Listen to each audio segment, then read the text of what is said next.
Bukan takwa plesetan ya. Ada takwa takut kepada mertua, bukan itu. Takwa itu menjalankan perintah Allah, menjauhi larangan.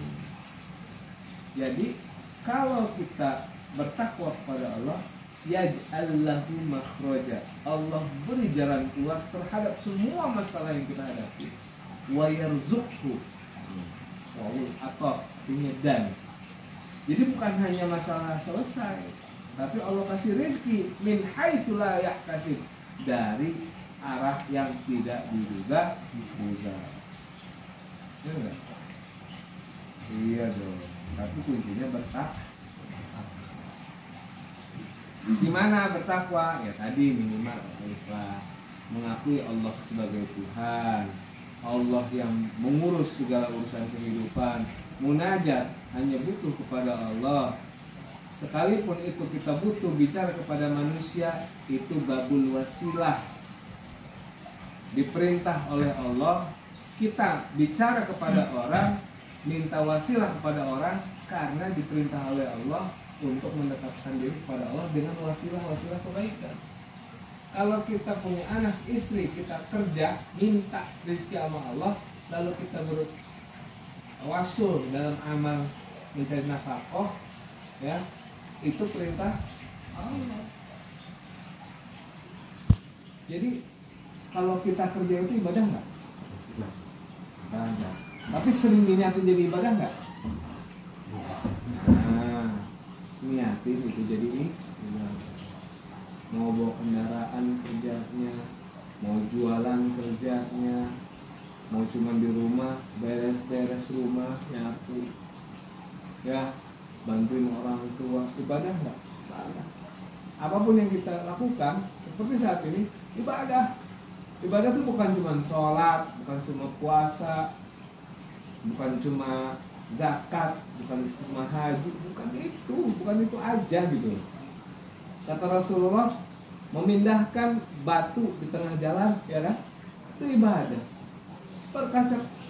Perkara kecil aja, ya, mindahin batu di tengah jalan, khawatir ada orang, ya, yang dalam perjalanan bisa kecelakaan ataupun terluka, dipindah, itu ibadah. Masa cari nafkah nggak jadi ibadah? Rugi. Maka apapun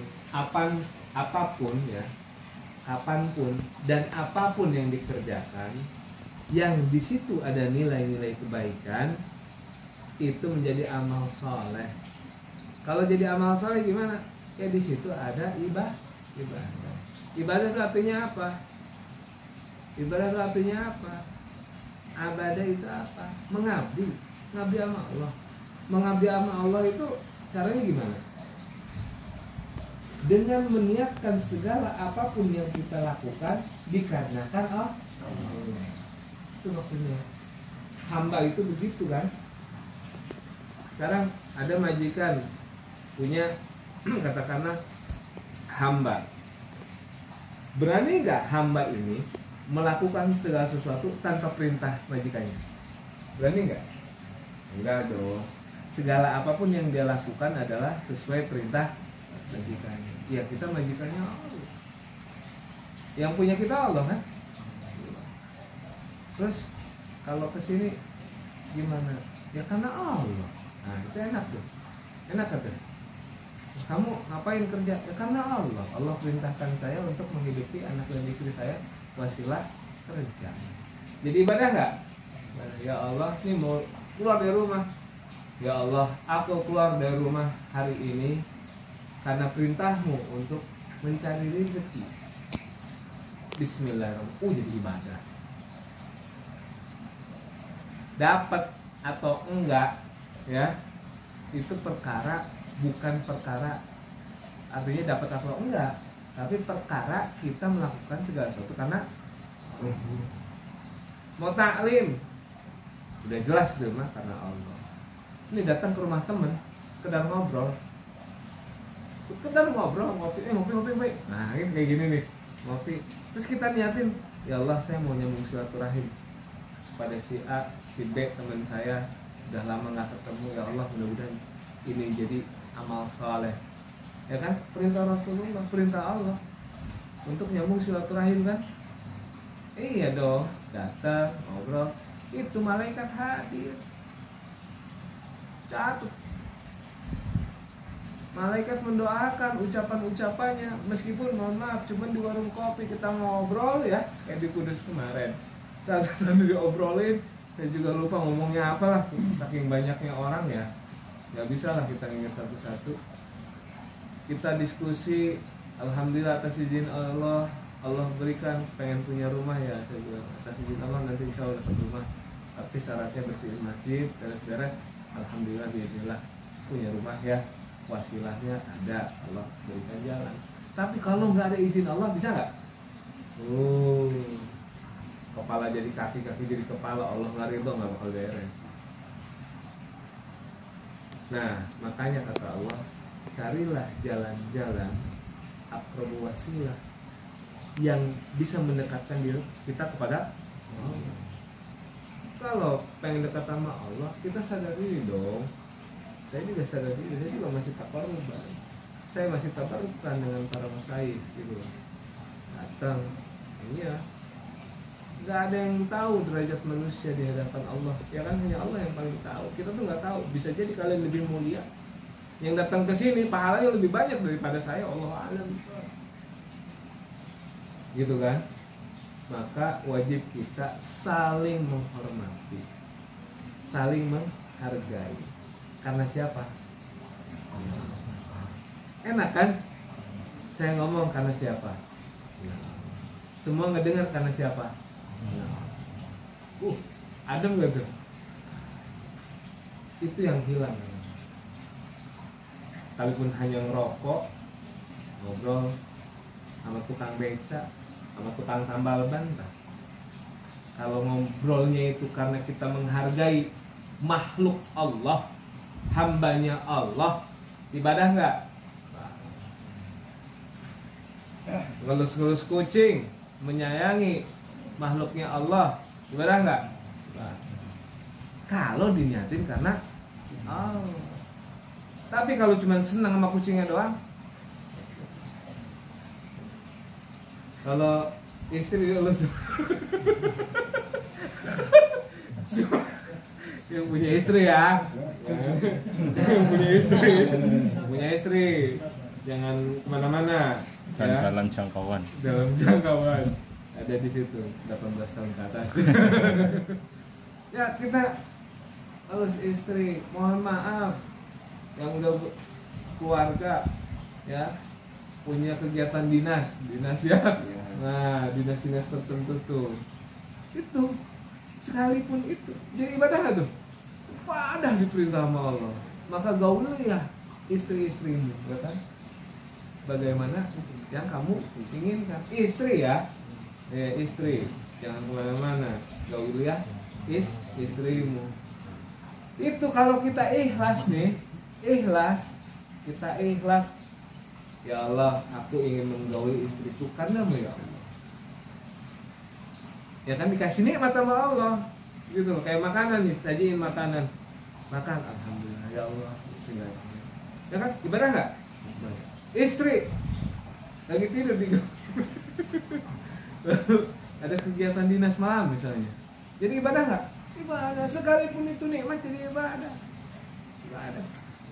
Jadi upaya ini ya, rutinitas keseharian dari bangun tidur sampai tidur lagi niatin ibadah. Karena siapa? Beres. Duh, tapi jangan juga subuh kesiangan karena Allah, itu salah. Itu salah sendiri. Saya kan bangun kesiangan karena Allah, salah itu. Salah menerapkannya gitu kan. Terus saya kan ketiduran, nggak sholat karena Allah, ngarang itu namanya itu namanya apa namanya, tidak mengindahkan apa yang dikatakan tadi niatnya. Gitu. Insya Allah kalau itu sudah dilakukan, perhatiin, akan ada datang keajaiban dari Allah. tetap saja ada sabab musabab, karena kita hidup di dunia ada sabab musabab, baik yang diketahui ataupun tidak diketahui. Asbab itu bisa yang kita tahu ataupun yang kita tidak tahu. Perkara asbab itu hanya Allah yang paling tahu, gitu ya. Kan kita cuma minta, ya Allah, cuma jadi teka-teki kan, dari mana. Tapi kan Allah nggak usah mikir kamu, lawang aku yang punya masih mikir. Iya, kita kan manusia, masih ada tahap-tahap asbabiyahnya, makom-makom asbabiyahnya. Sekalipun tajribiyah, tidak boleh sombong, tidak boleh takabur. Ya Allah, berdoa, saya emang nggak perlu kerja. Kenapa? Allah jamin. Iya. Tapi tidak juga kamu di makom itu merendahkan orang yang di makom asbab. Iya. Wah, kamu mah masih makom asbabiyah, nggak selevel. Yang lagi enggak. Tajribiyah, makom asbabiyah, dia sama-sama berjalan menuju. Adapun yang naikin makom-makom, iya bukan karena kita, tapi karena Allahnya yang memberi. Memahami diri kepada Allah, ingin bermakrifat kepada Allah, apakah karena amalan-amalan? Enggak. Yang tahu Allah hanya Allah.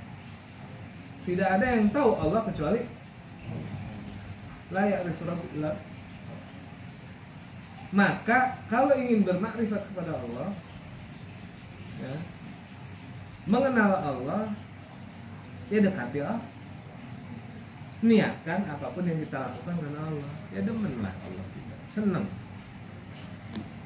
Kira-kira gini, kita punya nih sebagai pengusaha, punya anak buah, kita bikin aturan, semua aturan dikerjakan oleh dia. Senang nggak? Dikasih bonus nggak tuh orang? Rajin amat ini orang, kerjanya ikhlas, nggak pernah ngedumel. Ada yang kerja tapi dumel, senang nggak tuh? Kita punya nih perusahaan atau punya anak buah, kita kasih kerjaan, kita bikin aturan SOP lah gitu ya. Ini orang kerja dikerjain tapi sambil dumel, kira-kira seneng nggak kita? Enggak, apalagi Allah. Kamu dikasih nyawa aja masih dumel, kamu dikasih kesehatan aja masih dumel. Orang yang nggak dikasih kesehatan, minta-minta diberi kesehatan, ya kan? Kamu dikasih kesehatan, nggak ada syukur-syukurnya amat. Kamu dikasih dua mata untuk melihat, ada orang yang nggak bisa melihat masih bisa bersyukur. Kamu punya mata nggak bisa bersyukur.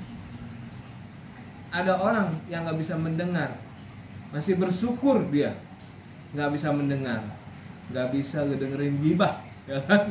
Suci, disucikan oleh Allah itu. Dia nggak bisa dengar hal-hal yang negatif, dijaga sama Allah. Jangan juga merendahkan orang yang tidak bisa suci dia. Kita masih senang kadang-kadang, situ gimana? Orang kok begitu ya? Ada kan begitunya. Kepo kadang-kadang kita, pengen tahu keadaan orang lain, kadang pengen tahu kesusahan orang lain. Ini orang susah tuh ya, waduh. Terus cuma jadi bahan omongan gitu. Dosa loh. Orang yang tuli, dia nggak bisa dengar, Masya Allah, dia dijaga sama Allah. Di akhirat tuh telinganya nggak diberi tanggung jawab. Telinganya apa yang dia dengar, nggak ngedengar, ya Allah dari lahir, oh ya sudah, bebas. Di mizan bebas telinganya. Matanya nggak bisa ngeliat, itu dibersihin sama Allah. Yang begitu banyak bersyukur. Kita dikasih mata, pernah nggak tuh disyukuri? Tugas kita itu, semua apa yang ada dalam hidup kita, dikasih alis, dikasih mata, dikasih telinga, dikasih rambut, dikasih otak, dikasih kerangkat tulang, dikasih organ tubuh, dikasih darah. Semuanya yang ada dalam diri kita atau di luar diri kita, anak, istri, rumah, semuanya itu harus disyukuri. Kalau itu nggak disyukuri, inna azabi lasyadid. Kalau kamu kufur, tidak pernah bersyukur terhadap apa yang aku beri, maka tunggu aku beri kamu azab. Oke, nggak ada minimal hukuman, cobaan, ujian. Kita nih lagi ngedekat sama Allah. Berapa lama jauhnya sama Allah daripada berusaha mendekat kepada Allah? Berapa lama kita duduk dengan Allah, ya, beristiwa dengan Allah gitu, daripada kita mikirin apa yang Allah miliki, anak, istri, dan dunia, salah semuanya. Kita mikirin dunia, kebanyakan begitu. Berapa lama duduk tuh? Berapa lama kita berjalan tuh selalu mengingat Allah? Berapa lama? Kan nggak lama ya. Sholat 5 waktu juga belum bisa nutupin. Tapi minimal niatkan aktivitas itu jadi ibadah. Lagi dengar begini, dengar karena Allah, ibadah nggak? Saya ngomong begini, saya niatkan karena Allah, jadi ibadah nggak? Yang ngerekam ini karena enggak jadi ibadah nggak? Ibadah. Nih, kemari, karpet, lantai, tembok, kipas, semuanya yang ada di sini saksinya Allah. Mana mungkin kita tidak melihat Allah? Wa aina ma tuwallu fatama wajhullah. Kemanapun kau melihat, disitulah ada Allah. Ada yang tidak bisa luput dari pandangan Allah? Ada nggak? Sekalipun ke lubang tikus, sekalipun ke lubang semut, pasti Allah basir, Maha melihat sampai ke kedalaman. Bukan nabi, cuma lihat, enggak, basir sampai ke kedalamannya, sampai ke dalam roh-rohnya, sampai apa yang ada dalam pikiran kita. Allah tuh nggak tahu. Mana mungkin Allah nggak tahu? Jangan beranggapan kita ngelamunin hal-hal yang jelek Allah nggak tahu. Masgul banget ya, ngayal, kata Allah. Ngayalin apa kamu? Hah? Bukannya doa, bukannya mengingat aku, malah ingat dunia aku dalam pikiranmu. Itu sama dengan memancing semua maksiat masuk ke dalam pikiran kita. Lagi mohon maaf ya, laki-laki selonjor, selonjor, selalu memikirkan hal-hal yang jorok. Lonjor namanya, selalu ngomong atau ngomongin, mikirin hal-hal yang berbau-bau maksiat. Itu pintu masuk. Pertama-tama apa yang dirasakan? Enak tuh, kayaknya kalau gitu. Wah, itu setan udah seneng, ayo tepuk tangan. Aduh, kita pintu masuknya udah dibuka, gerbangnya udah dibuka, masuk ke pikiran. Banyak kejadian-kejadian di televisi. Ibu kandung aja diperkosa, ya, anak aja diperkosa, cucu bahkan diperkosa. Kenapa? Karena dia tidak menyaksikan Allah. Itu bahayanya kalau kita nggak menyaksikan Allah. Asyhadu artinya apa? Aku bersaksi. Beda nggak dengan aku menyaksikan? Enakan mana aku? Menyaksikan. Menyaksinya pakai apa? Ilmunya. Iman.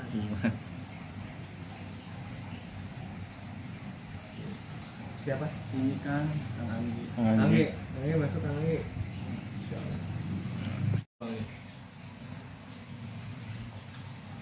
Jadi pintu pertama adalah taubat.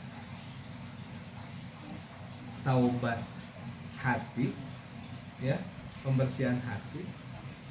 Mutatahirin, pembersihan jasad.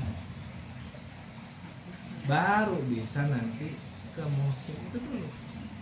Zuhud, naik kan, wara, naik gitu, ayo terus masuk. Pintu pertama taubat dulu. Taubat tuh kalau kita udah tahu, taubat tuh apa artinya? Tabayatubu, kembali. Jadi orang yang bertaubat adalah kembali ke jalan. Udah tahu salah, tidak dilakukan kembali, namanya taubat. Tapi udah tahu salah, besoknya begitu lagi taubat kan? udah pedas tapi cocok lagi, makin panas. Taubat sambal itu namanya. Maka pintu pertama taubat dulu. Punya salah kita kepada orang tua, mintalah maaf, mohon ampun kepada Allah, pada keluarga, pada sanak saudara, semuanya, anak, istri, jangan dikira. Bisa jadi mohon maaf, ya mohon maaf. Seorang anak rezekinya sulit karena punya dosa sama orang tuanya. Bisa jadi suami sulit rezekinya karena punya dosa sama istrinya. Begitupun sebaliknya. Orang tua sulit rezekinya karena punya dosa kepada anak, tidak mendidik anaknya menjadi anak yang soleh. Nah gimana kalau orang tuanya bukan soleh, salah? Doakan, karena al-waladu yad'u lahu tadi, bisa menolong kedua-dua. Jadi saling bersinambungan, saling membutuhkan, saling ngisi. Orang tua kepada anak sayang, anak kepada orang tua hormat, ihtiraman, berbakti. Gitu ya. Ya, jangan sampai ada kesalahan orang tua lalu kita terlalu membesar-besarkannya, walaupun itu tidak sesuai dengan syariat. Disitulah kesempatan anak berbakti untuk meminta kepada Allah untuk orang tuanya supaya menjadi pribadi orang yang soleh. Oh, besar itu pahalanya kalau kita mau mendoakan orang tua yang dalam posisi belum mengamalkan syariat Islam secara sambil kita juga muhasabah, berhitung diri, saya ini emang sudah suci belum? Yang nggak akan suci juga ya. Artinya belajar membersihkan hati. Sama tetangga nggak boleh julid. Ya, baru HP begitu doang. Biasa aja. Tapi biasanya ujiannya ada. Entah itu difitnah. Banyak. Kang Ali pernah ngerasain, saya juga pernah. Ya. Dicaci maki. Ya. Kayak Rasulullah lah. Rasulullah tuh dicaci maki enggak? Dicaci maki. Terus difitnah enggak? Ya. Difitnah. Sampai Rasulullah itu hampir dihilangkan nyawanya. Kalau bukan karena pertolongan Allah, tidak akan selamat. Ya enggak? Karena Allah nolong. Ya kan? Berapa kali Abu Lahab, Abu Jahal, dan abu-abu lainnya gitu kan, yang sudah ingin membunuh Rasulullah, tapi kan diselamatkan. Di atas Ka'bah sudah siap pakai batu ya kan, ketika mau dilempar kontas tinggi Ka'bah terjerembab jatuh ke belakang. Ada lagi dari belakang menusuk Rasulullah seperti ada macan yang sangat besar, lari tunggang tangan. Ada udah dikepung, cuman diambil pasir, diginiin, waja'alna ya kan, itu Yasin ayat 9 tuh tidur semuanya. Ngelawan orang mah enak biar tidur, daripada debat mendingan suruh tidur, udah selesai ya kan. Begitulah perjalanan orang soleh. Nggak ada orang soleh itu tiba-tiba jadi soleh, nggak ada, pasti diuji. Sampai-sampai para nabi juga merasakan yang namanya diuji dengan dibunuh, ya kan? Nabi Zulkarnain, ya kan? Nabi Isa kalau tidak diangkat oleh Allah sudah dibunuh. Nabi Muhammad, Nabi Ibrahim, ya kan? Nabi Yunus, semuanya mengalami perjalanan fitan, uji coba. Kalau kata kita mah kalau masuk jadi pegawai fit and proper test, nah gitu kan, diuji dulu kapabilitasnya, kapasitasnya, ya kan, kemampuannya, TKA, TKDA-nya, tes kompetensi akademik, ya kan, kemampuan nalarnya, kemampuan rohaninya, ISQ, intelijensia, emosional dan spiritualnya diuji dulu. Secara psikologinya, ya kan, disebut psikotes, ya kan. Jadi seseorang mau apapun, dimanapun, termasuk mau kerja, mau apapun, itu pasti ada ujian. Jadi selama ini yang merasa punya kesulitan, bahagialah. Karena di situ Allah tuh lagi seneng. Karena dengan dikasih ujian kita bisa sering ingat Allah. Coba kalau dikasih bahagia, dikasih nikmat banyak, kasihan orang itu ya, alhamdulillah saya selamat. Hatinya itu bisa ngerasa nggak butuh Allah.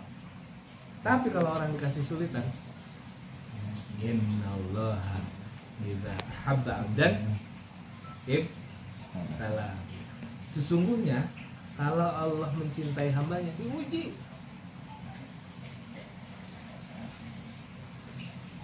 Gitu. Tabarakalladzi biyadihil mulku wa huwa ala kulli syai'in. Alladzi khalaqal mauta wal hayata liyabluwakum ayyukum ahsanu amala. Kehidupan dan kematian itu biar kamu melihat. Allah tuh pengen uji kamu bisa menjadi orang yang saleh atau menjadi orang yang salah. Iya dong. Sekarang gini, punya pasangan, kira-kira selingkuh apa enggak? Perlu dites nggak tuh? Perlu diuji nggak tuh? Iya dong. Ya kadang-kadang kan kita perlu menguji. Bahkan yang paling sering uji itu yang perempuan biasanya. Laki-laki, coba nih teman saya kenalin, ya kan? Dia kira-kira selingkuh nggak nih? Allah itu maha pencemburu. Jangan duakan Allah. Makanya orang yang tidak diampuni dosanya adalah orang yang Syirik. menduakan Allah. Sekarang saya mau tanya, mau nggak diduain? Mau nggak? Mau nggak? Diduain? Nggak mau? Apalagi Allah. Jangan duakan Allah. Kamu aja nggak mau, kata Allah. Kok bisa-bisanya menduakan aku? Jangan tukar Allah dengan jimat.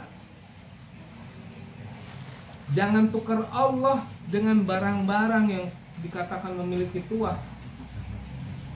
Kalau nggak ada cincin ini, waduh nggak selamat saya. Kalau nggak ada tasbih ini, saya nggak akan selamat. Semua apapun yang menyelamatkan itu wasilah. Yang hakikatnya adalah kalau tidak ada Allah, saya nggak selamat. Kalau tidak ada pertolongan Allah, saya tidak akan bisa menjalani kehidupan dengan seperti ini. Nah, kurang lebih seperti itu. Pengingat diri saya pribadi, usikum wa nafsi bittaqwa Allah. Ya, mewasiatkan kepada kalian semua termasuk diri saya untuk bertakwa kepada Allah. Perjalanan apapun yang kita rasakan, yang kita alami, jangan merasa Allah itu jauh. Kata Allah apa? Inni aqrabu min hablil warid. Aku itu lebih dekat dari urat nadi. Pernah pegang urat nadi nggak? Coba pegang. Pegang. Kerasa nggak tuh? Kerasa ya? Ada. Suka sadar nggak punya urat nadi? Suka sadar nggak? Tiap hari megang urat nadi nggak? Segitu dekat yang nempel. Gimana Allah? Ya nggak? Sama urat nadi aja kita suka nggak sadar. Kita punya urat nadi. Ini urat nadi di sini. Allah tuh di mana? Lebih dekat dari urat nadi itu di mana? Di hatimu ada Allah. Kalau kamu buka dirimu untuk Allah, hati nggak akan muat kalau isinya dunia. Allah nggak mau masuk. Innallaha la yanzuru ila suwarikum. Allah tuh nggak lihat jasad kalian, lakin Allah yanzuru ila qulubikum. Allah tuh melihat hati. Nah, ini yang dibenahi dulu. Gimana Allah mau melihat kita? Melihat itu kan kayak kias. Kias itu artinya apa? Saya melihat Kang Alif, artinya saya memperhatikan. Betul nggak? oh Kang Alif begini, apa sih kebutuhannya, saya lihat. Sekalipun saya melihat Kang Alif dalam kesulitan, tolong Kang Rohim, Kang Alif tuh kakinya diobati, kan gitu. Diperintahkan oleh Allah untuk menolong Kang Alif. Yang suruh itu bukan hanya melihat, tetapi dia memantau. Kang Alif udah bener belum nih? Kesininya udah mulai, jalannya udah gimana nih? Perjalanannya sudah menemukan belum? Oh ya, pantau tuh, nazar gitu kan, ngawasin. Selain juga innallaha basir, Allah tuh mau melihat kedalaman hatimu, kedalaman pikiranmu, kedalaman apa yang terbersit dalam pikiran kita, dalam hati kita. Allah tuh lihat. Jadi jangan merasa Allah tuh nggak pernah hadir. Makanya kalau di ta'awud itu, aku berlindung hadirnya Allah, wujudnya Allah. Allah tuh wujud nggak? Wujud. Allah tuh sangat mewujud.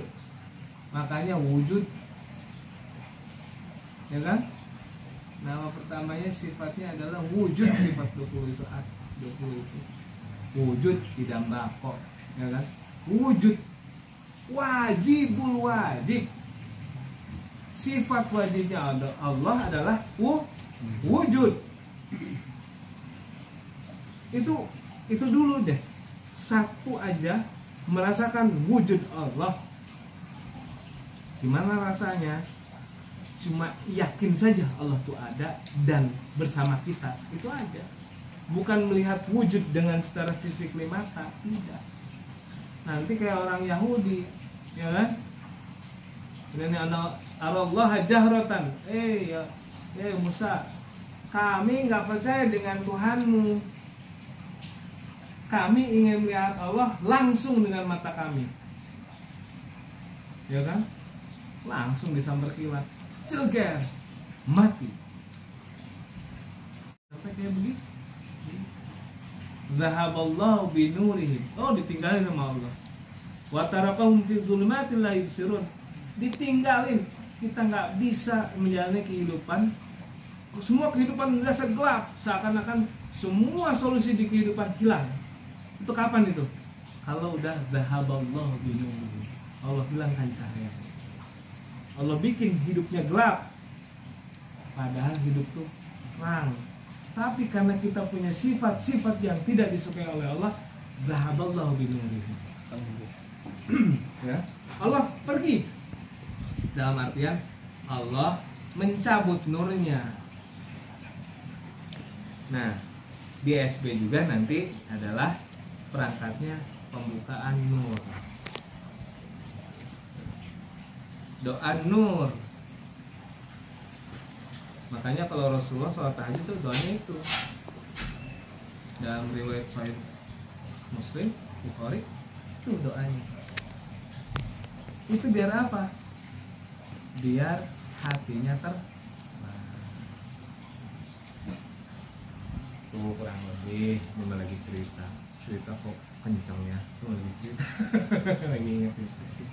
Masya Allah. Kurang lebih seperti itu. Teman-teman semuanya, para jamaah yang mau sholat isya silahkan sholat isya. Yang udah mau sholat tadi ya silahkan. Yang mau ngopi-ngopi dulu silahkan. Kurang lebih jam 9 kita akan ke Banten. Kita ziarah kepada aulia Allah. 3. Pertama, semoga Allah mudahkan Sultan Hasanuddin Banten bin Syarif Hidayatullah Sunan Gunung Jati. Lalu kita ke putra beliau, Pangeran Aryadila, putra daripada Sultan Hasanuddin, dan Pangeran Sabranglor atau Sultan Tubagus Yudi. Yang satu Pangeran Aryadila orang sakti, yang satu Sabranglor ini bendaharanya kesultanan. Semoga Allah memberikan berkah dan karomah bagi para wali Allah ini dalam kehidupan kita. Semoga Allah mudahkan segala urusannya. Ya, yang datang ke sini saya berharap, saya berdoa Allah mudahkan segala urusan. Tetapi saya cuma minta, kalau sudah mudah urusan harus semakin merapat kepada Allah. Tapi kalau tidak merapat kepada Allah, zahaballahu binurihi, ditinggalin sama cahaya. Ya. Mending kalau masih bisa bernafas.